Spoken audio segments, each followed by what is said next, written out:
उन्होंने कहा कि आप लोग सुनते ही नहीं, आप लोग करते ही नहीं। हम लोगों ने बायो सेशन के अंदर बोला, तब भी नहीं हो रहा कि उन संस्थानों को रेस्टोर किया जाए और लोगों को सुविधाएं दी जाए। पहले दिन से ही नेगेटिविटी पे इस सरकार ने खेलना शुरू किया। तो ये सरकार आए दिन नया प्रोपोगंडा खड़ा करने का प्रयास करती है। जो डीपीआर देती थी वो एज इट इज ही वापिस आ गई। पिछली बैठक में तो वो आए नहीं थे, जब वो किसी बैठक में आएंगे नहीं तो फिर उनमें कार्य कैसे होगा। तो किसी की भी डीपीआर सिरे नहीं कर रही है। नमस्कार, हिमाचल दस्तक टीवी लाइव में आप सभी का स्वागत है। मैं हूं आपके साथ प्रवीण मुंगता। हिमाचल में आज से लगातार 2 दिनों तक चलने वाली विधायक प्राथमिकता की जो बैठकें हैं वो शुरू हो गई है और इस बार बीजेपी विधायकों ने बैठक में मौजूद रहने का निर्णय लिया है। हालांकि आज विधायक प्राथमिकता की बैठक से ठीक पहले सुबह ही नेता प्रतिपक्ष जयराम ठाकुर की अध्यक्षता में बीजेपी विधायकों ने लोक भवन जाकर राज्यपाल शिव प्रताप शुक्ल से मुलाकात की और फिर उन्हें ज्ञापन सौंपा। ज्ञापन में आरोप लगाए गए हैं कि अक्टूबर 2025 से बीजेपी विधायकों को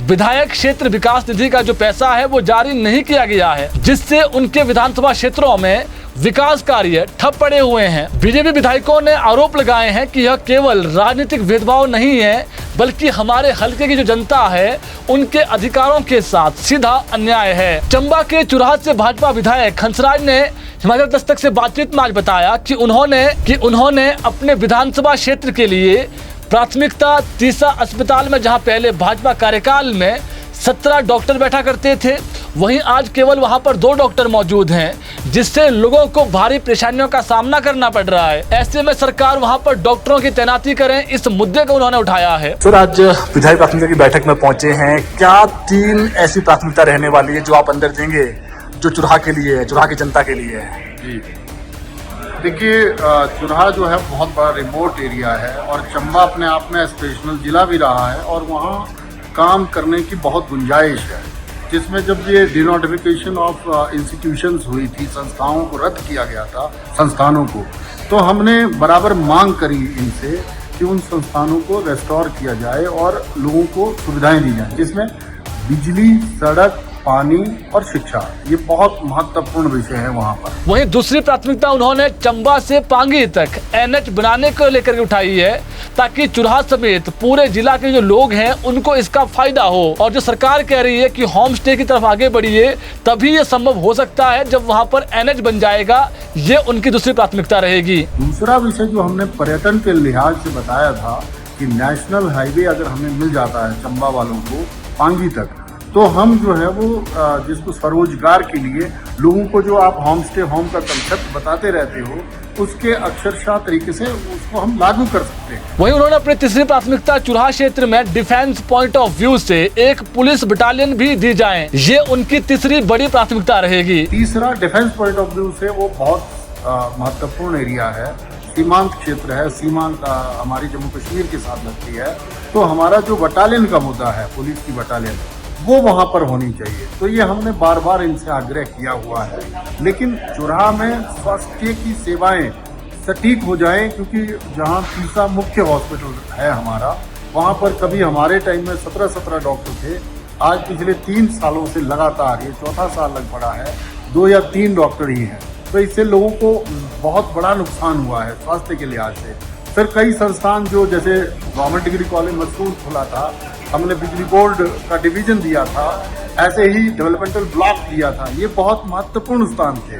2-3 पीएचसी खोली थी, बहुत महत्वपूर्ण थी। ये ही रिस्टोर कर दें, यही प्राथमिकताएं हमारी हैं शुरू से अभी तक। इसके अलावा भाजपा विधायक त्रिलोक जम्वाल ने अपने हलके के लिए सबसे मुख्य प्राथमिकता बिलासपुर जो सदर है उसका जो पूरा एरिया है, वहाँ पर सड़कें और शहर के लिए स्वच्छ पानी का जो मुद्दा है वो उन्होंने अपनी 2 बड़ी प्राथमिकता बताई है। और यही 2 ऐसे मुद्दे हैं जिसको लेकर के उन्होंने सरकार से विशेष सहायता की मांग की है। आप खुद सुनिए उन्होंने क्या मांग रखी है। तब विकास हो। ये बड़ी अजीबोगरीब स्थिति इस प्रदेश की है।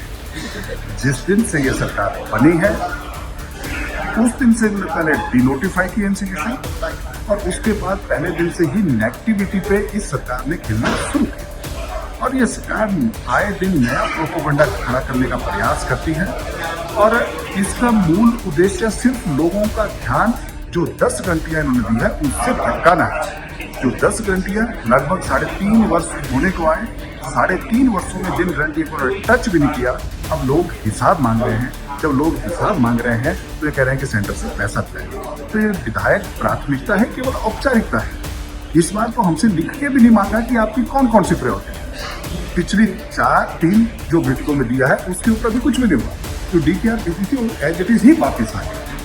तो इसलिए ये केवल वर्बल आर्गुमेंट आज मुझे लगता है कि पूरा उम्मीद है सर कि कुछ हो पाएगा इस वक्त। जो 3.5 वर्षों में नहीं हो पाया, अब जुमा 6-8 महीने सरकार के बचे, अब क्या करेंगे। सर एक प्राथमिकता सर कोई जो आप देंगे अंदर, अगर आज कोई ऐसी अपने सदर के लिए, बिलासपुर सदर की कोई। हमारे सदर में जो हमारी सड़कें हैं और जो हमारा पीने का पानी है, हमने कहा कि पीने का पानी जो है उसको भी WTPT कहते हैं हम, वाटर ट्रीटमेंट प्लांट, कि जहां हमारे पानी के जो हमारे बड़े स्टोरेज हैं, उसके बाद जब पानी निकलता है तो उनको ट्रीट करके लोगों को मिले, स्वच्छ पानी मिले, मेरी प्राथमिकता रहे। इसके अलावा भोरंज से कांग्रेस विधायक सुरेश कुमार, इन्होंने अपनी सबसे बड़ी जो प्राथमिकता है वो अपने हलके के लिए पेयजल स्कीम को बताया और पीने के पानी की स्कीम को लेकर उन्होंने आज विधायक प्राथमिकता में अपनी बात मुखर तरीके से रखी और उन्होंने पावर अपग्रेडेशन का जो मुद्दा है वो भी उठाया है। सर विधायक प्राथमिकता की बैठक में पहुंचे हैं, भोरंज के लिए क्या ऐसी 3 प्राथमिकता है जो आप अंदर आज बताने वाले हैं? देखिए, भोरंज विधानसभा क्षेत्र हमीरपुर जिला का बड़ा महत्वपूर्ण विधानसभा क्षेत्र है और इस वक्त भोरंज विधानसभा क्षेत्र में जो प्राथमिकता है वो पेयजल की है। तो हमने इस बैठक में भोरंज विधानसभा क्षेत्र में पेयजल से संबंधित जो समस्याएं थी वो रखी हैं और उनमें हमने एक नई पेयजल योजना जो गदरौर पट्टा पेयजल योजना है उसको बजट में डालने की हमने चर्चा की है। इसी के साथ जो हमारी पुरानी बमसल लेवा पेयजल योजना है उसमें जो है वो उसकी सुधारीकरण और उसके ऊपर उपकरणों के रिप्लेसमेंट की बात थी, वो हमने बात की है। इसी के साथ जो हमारे एरिया में जो पीने के पानी की स्कीमें हैं जो पावर कट की वजह से प्रभावित हो रही हैं, उसके लिए भी हमने पावर अपग्रेडेशन की बात की है और एक अलग से इन स्कीमों को चलाने के लिए 33 kV का जो हमारा सब स्टेशन है वो स्थापित करने की हमने मांग रखी है, चित की है। वो कह रहे हैं कि काम नहीं हुए हैं। 3 बारी जो पिछली बैठकें हुई है उसमें उन्होंने दिए सारे अपनी अपनी प्राथमिकता, लेकिन पूरी नहीं है। इस पर आप क्या कहेंगे? देखिए, भारतीय जनता पार्टी के विधायक जो हैं वो इस बारे में कहने लायक नहीं है, क्योंकि पिछली बैठक में तो वो आए नहीं थे। जब वो किसी बैठक में आएंगे नहीं, अपने चुनाव क्षेत्र की समस्याओं को इस महत्वपूर्ण बैठक में रखेंगे नहीं, तो फिर उनमें कार्य कैसे होगा। सबसे पहले तो उनको इन बैठकों में आना चाहिए था। अब इस बार आए हैं, अब ये यहाँ पे चर्चा करेंगे तो इनकी जो योजनाएं वो भी फिर इसमें रूटीन में आएंगी। जो आपकी 3 बैठकें पीछे हुई, आपके सारे काम हुए भोरंज में? बिल्कुल, सारे काम नियंत्रित रूप से चल रहे हैं। बहुत सारों पे काम जो है वो आरंभ हो चुका है, कईयों पे जो है वो आरंभ हो रहा है, तो हमारे सारे काम हो रहे हैं। वहीं भाजपा के जो वरिष्ठ विधायक हैं सतपाल सिंह सत्ती, उन्होंने आरोप लगाए कि कोई भी जो DPR है जो भेजी भी गई है वो सिरे नहीं चढ़ रही है और विधायक क्षेत्र विकास निधि का जो पैसा है वो भी नहीं मिल रहा है। उन्होंने आरोप लगाए कि विपक्ष तो विपक्ष, जो पक्ष के अपने विधायक है कांग्रेस के, उनके भी काम नहीं हो रहे हैं और प्रदेश में बड़ा जो फाइनेंशियल क्रंच है वो चला हुआ है। आप खुद सुनिए उन्होंने क्या कहा। और हमारी ओर से जो विपक्ष की ओर से देखा गया है कि हमारी जो DPRs हैं वो प्रॉपर वे में नहीं बन रही है और विपक्ष के साथ भेदभाव किया जा रहा है। वैसे तो इस गवर्नमेंट के पास पैसा ना होने का परमानेंट राग लाते हैं, लेकिन किसी की भी DPR सिरे नहीं चढ़ रही है और कोई भी उसमें आगे DPR ना होने के कारण विकास नहीं हो रहा है। और वहीं उसके साथ साथ हमने एक विषय उठाया है कि VKVNY पहली बार शायद रुकी होगी हिमाचल प्रदेश में विधायक क्षेत्र विकास निधि जो उसका पैसा भी रोक दिया। एक मात्र 2 किस्तें पिछले 1 वर्ष में अंदर आई है और आगे हमने कहा है कि आप लोग VKVNY को रिलीज़ करो और उसके साथ साथ ऐच्छिक निधि विधायकों को मिलती है जो हम गांवों के अंदर गरीब लोग हैं उनको देते हैं।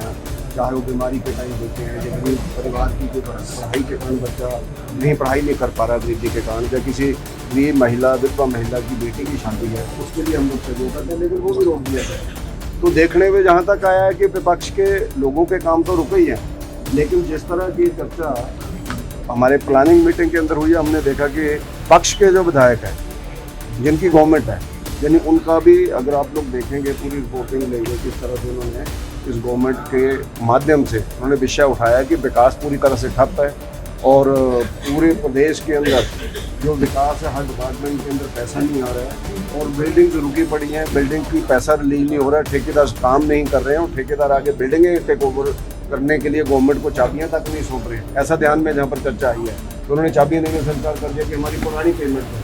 तो उसके कारण परिस्थितियाँ इतनी विपरीत हो गई हैं कि हिमाचल प्रदेश के अंदर विकास के नाम पर कोई काम नहीं हो रहा है और विपक्ष को बिल्कुल इग्नोर किया जा रहा है और हिमाचल प्रदेश के अंदर परिस्थितियाँ ऐसी बिगड़ रही हैं कि जहाँ पर फाइनेंशियल क्रंच की जो बात आ रही है, जो करप्शन के कारण है, मिसमैनेजमेंट के कारण है, हिमाचल प्रदेश के अंदर सारी स्कीमें रुकी पड़ी हैं, वो चाहे पानी की स्कीमें हैं, सड़कें हैं, पुल हैं, हॉस्पिटल्स हैं, यानी सत्ता पक्ष के लोग भी इसमें खुश नहीं हैं। उनके माध्यम से इतना कहा गया है कि आप लोग लोगों को आश्वासन दिए थे, जिन लोगों को विधानसभा के 70 में बजट सेशन में आश्वासन दिया उन लोगों पर भी कोई कार्रवाई नहीं हुई है, रोड्स रुके पड़े हैं, पुल रुके पड़े हैं।